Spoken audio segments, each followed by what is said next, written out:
Hi friends! I have finished my first draft of Project Alone 2! Yay! Well, I'm actually lying just a tiny bit because I'm not entirely finished, because I decided I want to write an extra epilogue, and I still have to do that, but I don't have time now because I'm leaving for Belgium tomorrow. By the time you are watching this, I'll probably be back already, so that's a bit confusing.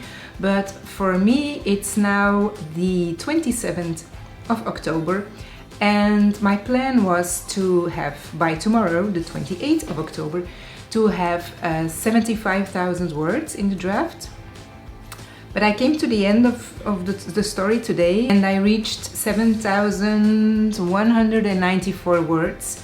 So I'm thinking with adding the epilogue, I'll get to maybe 72, maybe 73, but that's fine, that's fine. It's not the 75 that I aimed for, but I will be adding and fleshing out a lot in the second draft. So this is only the first draft. The most important thing is that I have the story from A to Z on paper, which is amazing. Yay! What I'm gonna do now is I will write the epilogue maybe tomorrow on the plane. I don't know, I won't have much time, but anyway, after I finish the epilogue, I will close my Scrivener and I will not reopen this project again until the 1st of December. That's a promise. Otherwise, it's still too fresh in my memory. I'm filling in gaps with my mind that you as a reader cannot fill up with your mind, so fill in with your mind. So, and then in December I'm going to do my first reread, but that's only in December, so let's not talk about that now. So, as I said, I am going to Belgium. I'll put you in my suitcase, we're jumping in the plane, and I'll meet you in Antwerp.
Okay, you're not going to believe this.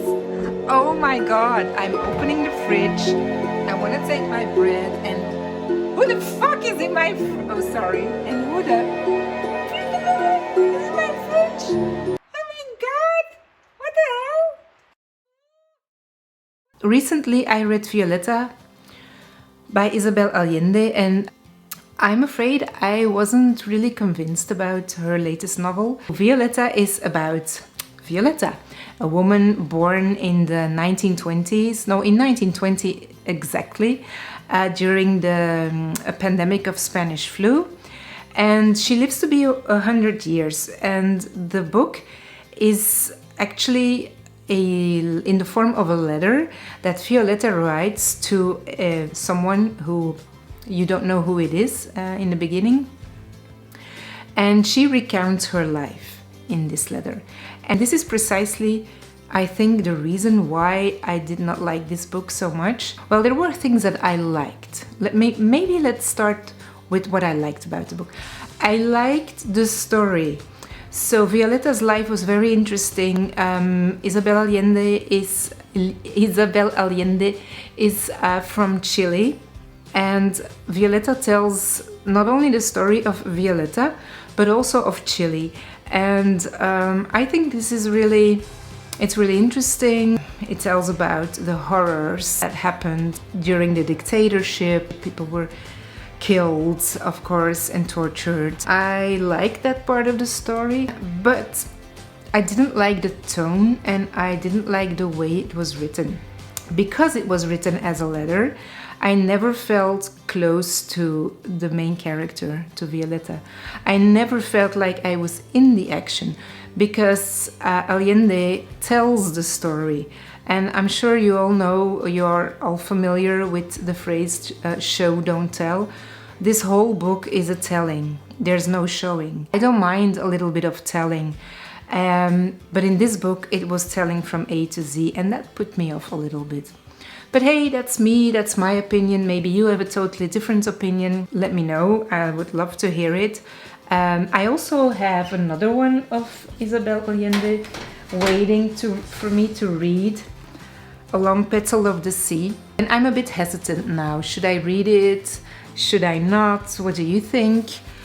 If I didn't like Violeta, will I like this one or will I hate it? I do like the cover. I think it's beautiful. That's why I bought it actually.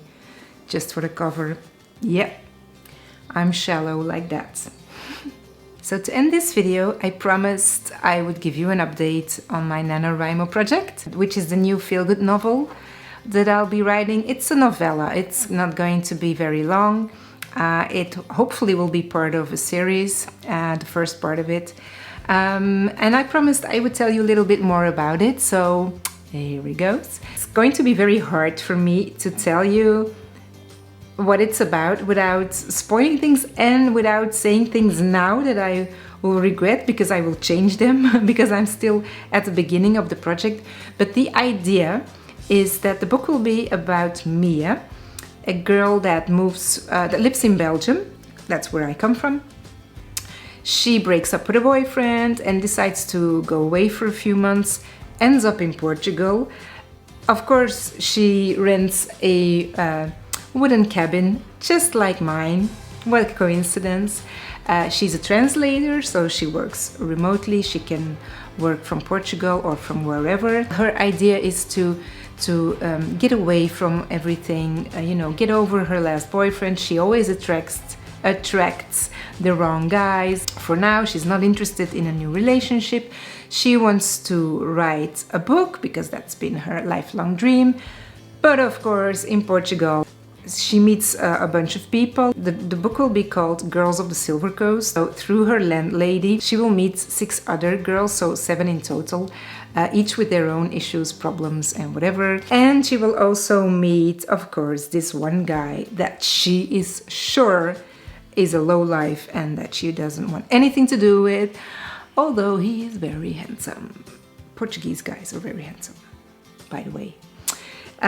So that's all that I can tell you for now. And well, I'm a thriller writer, and for me it's fun to write a feel-good in between because thrillers can be A bit hard. They can ask a lot from a writer.